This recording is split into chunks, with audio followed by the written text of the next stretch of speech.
எங்கள் ஊரில் நான் ஒரு ராஜகாப்பட்டி சின்ன கிராமம், திண்டுக்கல் பக்கத்தில் எங்கள் அம்மாவுடைய ஊர். அங்கே ஒருத்தர் இருந்தார், ஹாஜாபாயின்னு ஒருத்தர் இருந்தார். ஒரு சாதாரண மனிதர், சைக்கிளில் தான் வருவார்.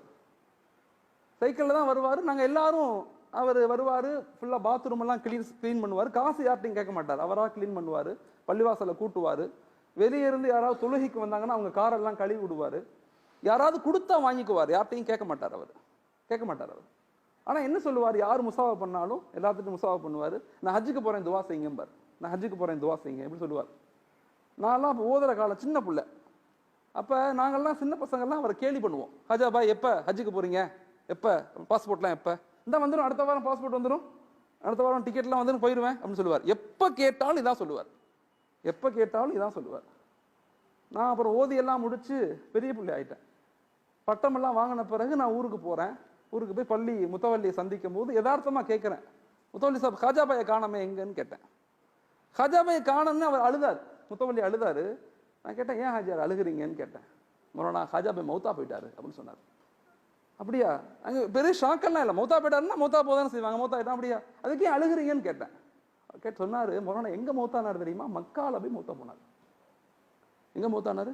காபால போய் மௌத்தா இருக்கு. எனக்கு ரொம்ப ஷாக்கு. எப்படி ஹாஜியார் அப்படின்னு கேட்டேன். மோனா தொழுகைக்கு ரோட்டு மேலே அந்த பள்ளி இருக்கும். மக்கள்லாம் தொழுகைக்கு வருவான் காரை நிப்பாட்டிட்டு. ஒரு ஆள் தொழுகைக்கு வந்திருக்காரு, காரை நிப்பாட்டு தொழுகைக்கு வந்திருக்காரு. தொழுதுட்டு அவர் போகும்போது சாப்பாடு வாங்கி தரட்டுமா, காரெல்லாம் துடைக்கட்டுமான்னு ஹாஜாபாய் கேட்குறாரு. அதெல்லாம் ஒன்றும் வேணாம், நான் போகிறேன். அவர் போகும்போது முசாவா பண்ணியிருக்காரு. முசாவா பண்ணி நல்லா துவா இருக்கீங்களா, துவா செய்யுங்க, ஹஜ்ஜுக்கு போகிறேன்னு இருக்கார். அவர்கிட்ட போய் அவர் கேட்டார், எந்த ஹஜ்ஜுக்கு போகிறீங்க, எப்போ போகிறீங்கன்னு கேட்டார். அதெல்லாம் தெரியல, ஹஜ்ஜுக்கு போகிறேன். எந்த டிராவல்ஸில் போகிறீங்கன்னு கேட்டிருக்காரு. அவர் டிராவல்ஸ்லாம் என்னென்னு தெரியாது அவருக்கு. இந்த காரில் வந்தார்ல, இவர் டிராவல்ஸ் நடத்துகிறவர், இவர் எல்லாத்தையும் ஹஜ்ஜுக்கு அனுப்புகிறவர். முத்தவல்லியை கூப்பிட்டு கேட்டவுடனே இப்படி சொன்னோடனே ஒன்றுமே செய்யலை வந்தவர். ஹாஜாபாய் உங்கள்கிட்ட பேக் இருக்குதா அப்படின்னு கேட்டார். எனக்கு ஒன்றுமே இல்லை. ஒன்று பேக்கை வாங்கி 2 ட்ரெஸ்ஸை வாங்கி என் கூட வருவீங்களான்னு கூப்பிட்டு போயிட்டார் அவர். நான் போய் அவரை சந்தித்தேன். திண்டுக்கல்ல ஹஜ் சர்வீஸ் வச்சிருக்காரு, நான் அவரை போய் சந்தித்தேன்.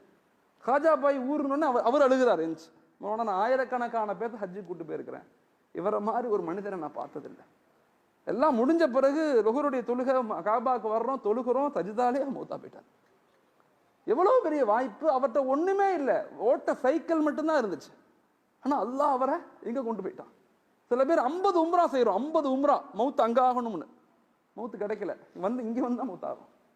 10 ஹஜ்ஜு செய்யறாங்க, அங்க மவுத்தா போகணும்னு. வாய்ப்பே இல்லை, இங்க வந்து தான் மவுத்து.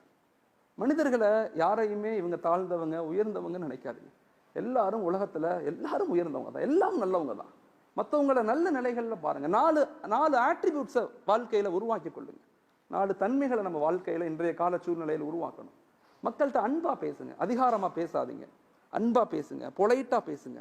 மனைவிட்ட, குழந்தைகள்கிட்ட, நண்பர்கள்ட்ட, எம்ப்ளாய்கிட்ட, யார்கிட்டையுமே அதிகார தோரணை வரக்கூடாது. என் கண்கள்ல, என் நடையில, என் ட்ரெஸ்ஸில், என் பேச்சில் அழகா இருக்கலாம். நல்ல ட்ரெஸ் போடுங்க, அழகா இருங்க, சுருமா போடுங்க, அத்தர் போடுங்க, எல்லாம் இருங்க.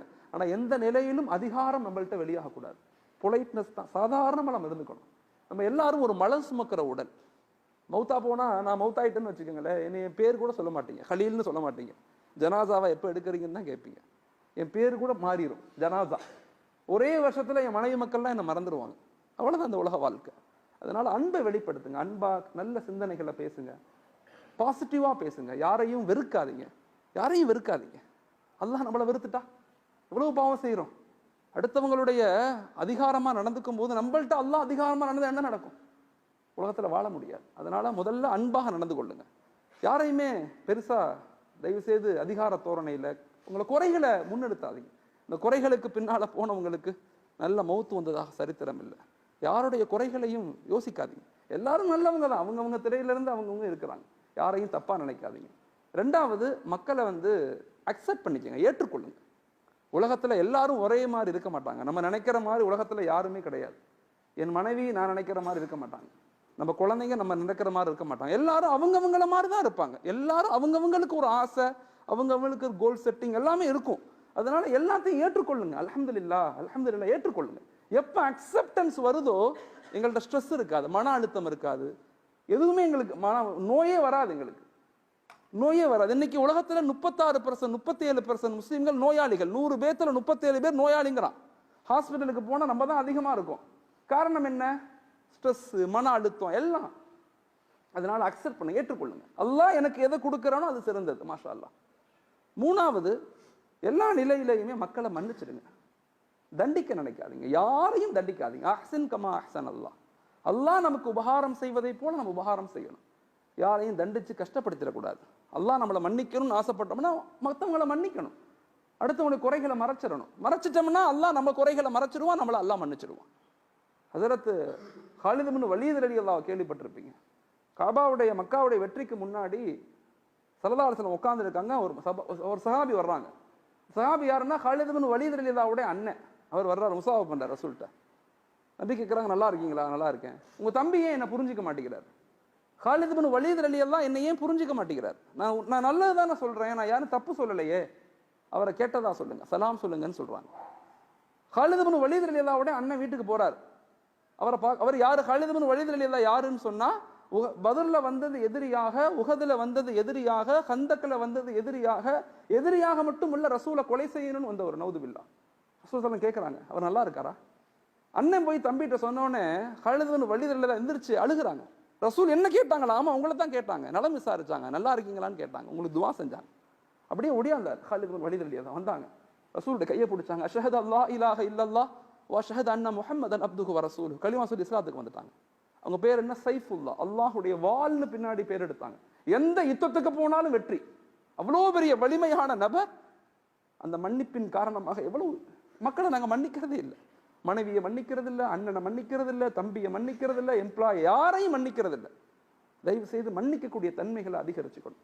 மூணாவது, உம்மத்துக்காக துவா செய்யணும். நமக்காக மட்டும் நம்முடைய வாழ்க்கையை வச்சுக்காம சமூகத்துக்காக. ஒபுத்தகை ஃபீமா ஆத்தாக்கல்லா, ஒபுத்தகை ஃபீமா ஆத்தாக்கல்லா. எனக்கு கொடுக்கப்பட்டது நான் தேடிய ஒன்று, நான் தேடிய ஒன்று அல்ல, அல்லாஹ் எனக்கு கொடுத்தது. என்னுடைய அறிவு, என்னுடைய பொருளாதாரம், என்னுடைய கல்வி, என்னுடைய அதிகாரம், எனக்கு கொடுக்கப்பட்ட பொறுப்புகள் எல்லாம் நான் கஷ்டப்பட்டு அடைஞ்சதல்ல, அல்லாஹ் என்னை செலக்ட் பண்ணி கொடுத்தது. அது எனக்கு ஆனது மட்டுமல்ல, எல்லாத்துக்கும் ஆனது. அப்படிங்கிற மனநிலையை நாமளும் உருவாக்கணும். நம்முடைய குழந்தைகளோட உட்காந்து பேசுங்க, மனைவியோடு உட்கார்ந்து பேசுங்க, சமூகத்தை அல்லாஹோடு இணைக்க முயற்சி செய்யுங்க. எப்பயுமே பிரச்சனைகளை பேசாதீங்க, தீர்வுகளை பேசுங்க. பிரச்சனைகள் ஷைத்தான் இருக்கிற வரைக்கும் பிரச்சனைகள் இருக்கத்தான் செய்யும். பாசிட்டிவா திங்க் பண்ணுங்க. எல்லாமே நல்லதுக்கு தான், எல்லாம் நல்லா தான் நடக்குது. எல்லா மக்களும் இப்போ விழிப்புணர்வு அடைஞ்சிட்டாங்க. ஆனால் சரியான பிளான், சரியான சிஸ்டம், சரியான இலக்குகளை நம்ம உருவாக்கும் போது அல்லாஹ் நம்மளை கபூல் செய்கிறான். இந்த உம்மத்தை அல்லாஹ் தஆலா பாதுகாக்கிறான். அப்படிப்பட்ட சமுதாயமாக அல்லாஹ் என்னையும் உங்களையும் ஆக்கி அருளணும். ஆமீன். அஸ்ஸலாமு அலைக்கும் வரஹ்மத்துல்லாஹி தஆலா பரகாத்துஹு. ஜஸாக்குமுல்லாஹ்.